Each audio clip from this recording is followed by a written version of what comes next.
Hi, this is Kathie from Craft with Kathie. Thanks for joining me this evening. I've got a really sweet project, adding a little bit of springtime beauty to a plain old t-shirt.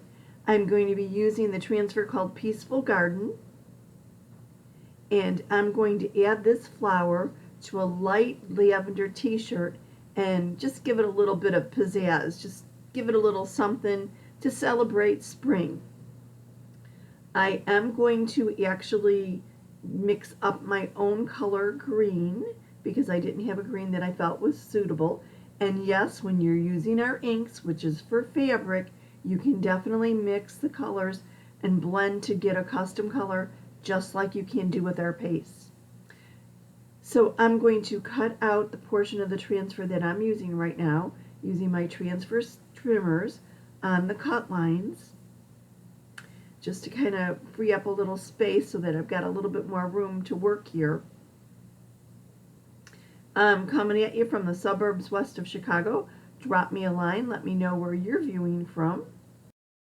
And yes, there are multiple images on Peaceful Garden. It is actually a beautiful transfer with coordinating images, and I'll be using some of the other images in the following weeks. So grab something to drink, get comfortable, and let's get creative by designing a custom t-shirt.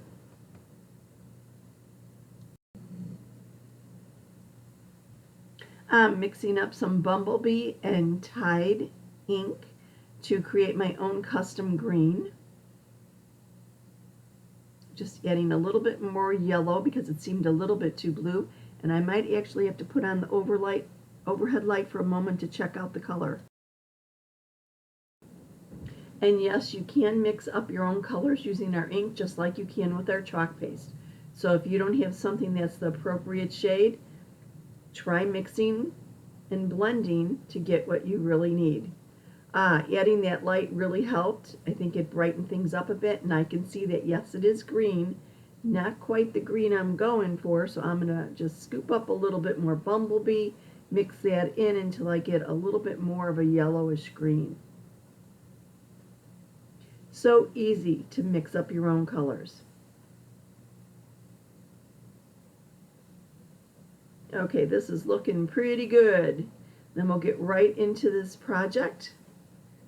It's going to be quick and easy and absolutely amazing. If you're not familiar with our ink, it's quite similar to our paste, only it is permanent and needs to be heat set. Our transfers can be used with our chalk paste or with our ink products. If you're not familiar with our transfers, think of them as stencils on steroids. They're adhesive backed and reusable.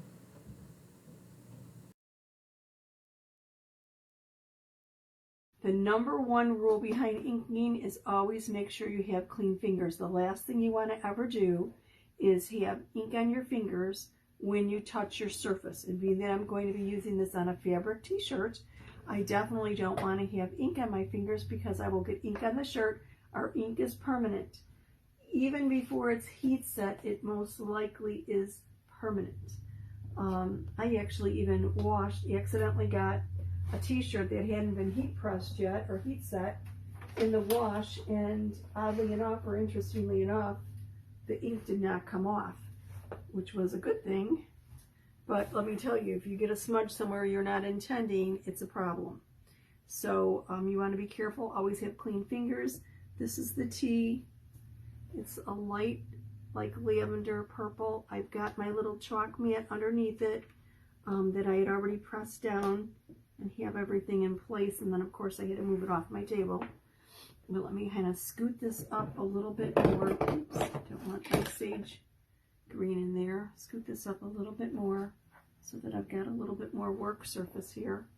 And because I'm doing this on fabric, I'm doing this on a t-shirt, I am not going to fuzz my transfer because I want it to stick as snugly as possible. Can you tell that this is a T? Am I getting the neckline up there? Okay. So what I'm thinking is just pretty much like this is what I'm going for. I don't want it in the center. I want it a little offset. with the flower kind of bending over to the left. And that's what I'm going for here.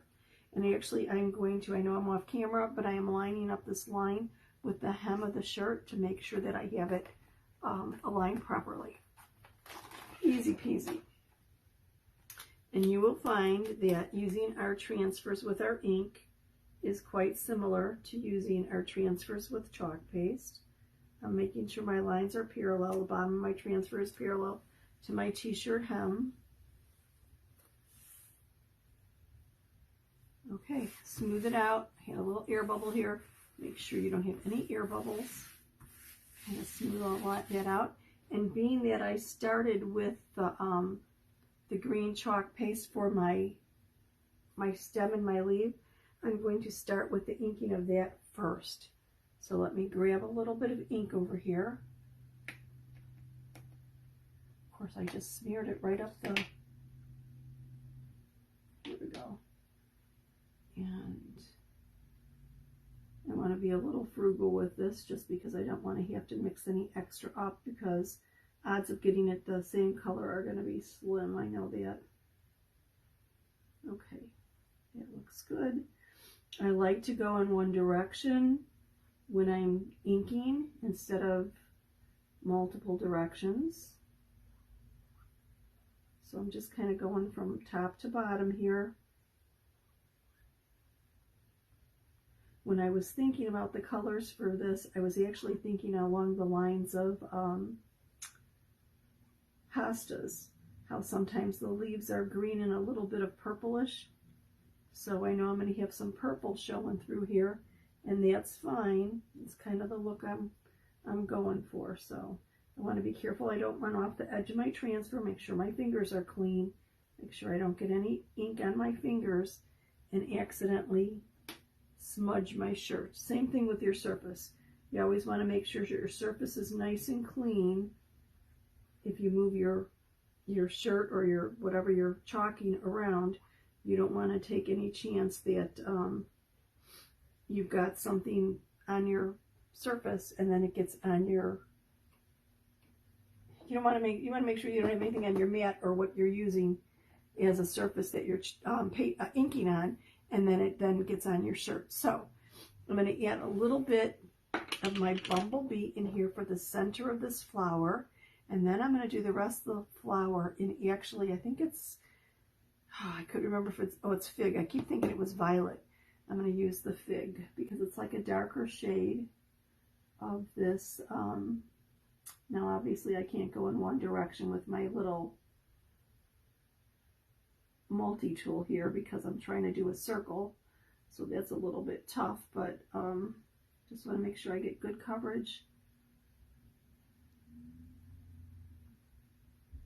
And then I will use the fig for the petals and the rest of it. No, this isn't perfectly round, but that's okay. Okay, so let me get this out of the way.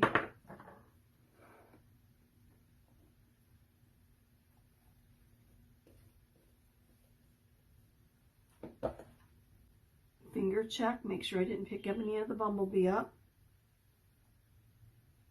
And then my fig. See how simple and easy it is to ink? Don't be afraid of the ink. You just have to be careful to make sure your fingers are clean and you don't have anything smudged. Looks like I have the cellophane still partially on the top of that. Okay, my fig seems a little thick for ink. I'm going to roll with it. I know I've added water. Dang, I hate to have to add water to this. I think I'm going to have to though. It just seems too thick. Generally our inks do not dry out, but that my fig has been around for a long time, and I do have a tendency to leave the caps off my jars. I'm trying to break that habit. Now I've got ink all over my fingers because I had ink on the bottom of the stir stick and I didn't notice it. So let me clean up a little bit here. But I'm going to add some distilled water to my fig. I know we have no issues adding distilled water to our chalk paste to thin it down. Our ink is a little bit different. I have added water, distilled water to ink in the past and haven't had any issues. but generally our inks do not evaporate like our chalk, because our chalk paste is made from chalk, which is normally a dry, solid type of substance. Don't get me started on chemistry. I dropped it. I really, the worst thing to ever do is take a chemistry class in the summer, which was total crazy. It's just, with my other classes, I couldn't do it. It was a little bit too intense to sit in class for a 3-hour class twice a week and plus carry a full credit load on everything else. It was craziness. So unfortunately I dropped it and I never went back and took it again. My interest really was not there. Give me just about any other kind of science, but chemistry was just kind of, I guess, too dry for me or something. I don't know. What can I say? Now I want to be careful, obviously, that I don't splatter any of this either on my surface. But isn't this fig pretty much a deep color of this purple or this lavender? I'm sorry, I should have checked this before I started. I just didn't expect this to be this dry. So let me mix it up a little bit more. Almost there. Okay, I think we're good to go with this. And just going to put some on myself there. Move this over a little bit and grab my squeegee. Okay, clean fingers.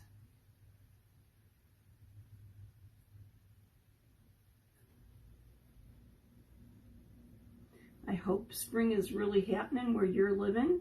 It was warmer here today, which was kind of nice. It was in the upper 50s. And I'm ready for it. I'm looking at the flowers and waiting for things to bloom and anxious for the grass to start. Well, it is actually kind of green here. Well, it isn't kind of green, it is green, but what could I say? But I'm anxious for all the little signs of spring. The birds have been chirping. They're usually going about 3 or 4 o'clock in the morning. And unfortunately, sometimes I'm up and I definitely hear them. But I'm anxious for spring, and I really love this transfer and thought it would be a nice cheery addition to a little tea. I'm going to make sure I've got the bottom of that petal. I don't want to get into my stem. I want to be careful of that. And let me just grab a teeny bit more paste here and finish up the rest of this. So inking's lots of fun, other than just be careful of your fingers. That's all you really have to watch for. And then the heat setting is really simple. You could use a heat press, you could use an iron.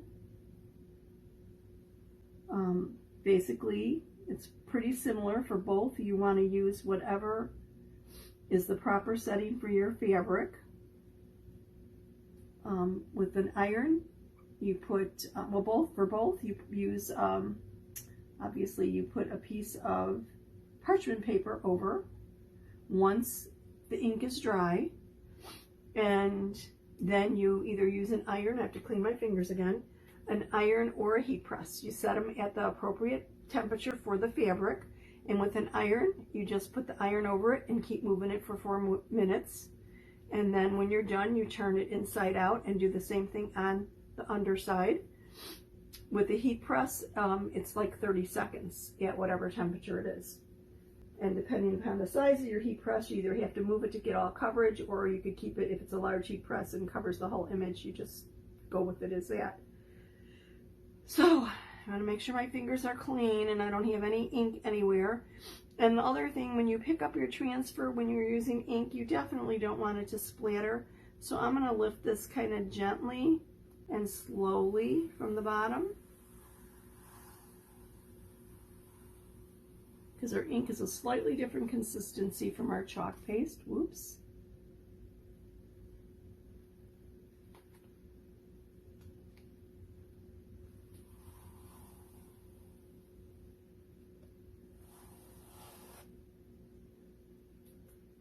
What do you think? Pretty and cheery?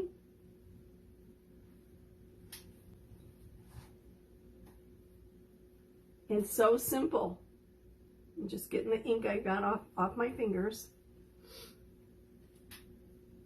And cleaning your transfer is the same thing. I'm going to run that over to the sink. and clean it up. Now, I'm going to put this to dry, probably overnight. I'm going to set it aside with nothing near it. I don't want to get it smudged or anything, to dry. And then once it's dry, I will heat set it. I could use a hair dryer or a quick dry tool to dry it if I didn't want to wait. But that's all there is to it. Wasn't that simple and easy? I think Mom will be happy with this because it's her t-shirt. There are some great things in store for you this April. First of all, our color of the month is Duchess. It's a purplish blue, think periwinkle, beautiful regal color, and it is a shimmer paste. How cool is that? And we have 2 new chalk boxes. There's the birds and the bees. Check out those new transfers coming. And also Vintage Farmhouse. And we have a great promo for new designers. Check it out.